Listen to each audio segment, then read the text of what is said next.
Hello everyone, today we are going to learn basic Photoshop tutorials how to wrap text around a circle.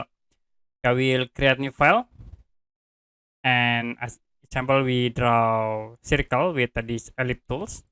Don't forget to press shift buttons and then can create the circle.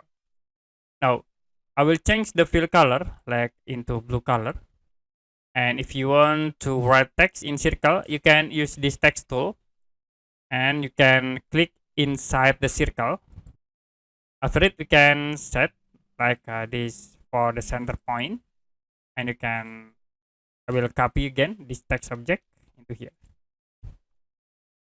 So very easy to wrap text in a circle.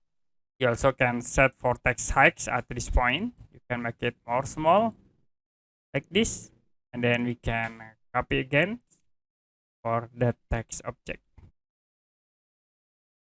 Okay, that's it for basic Photoshop tutorials, how to wrap text around a circle. And if you have any question about this tutorial, you can comment below this video.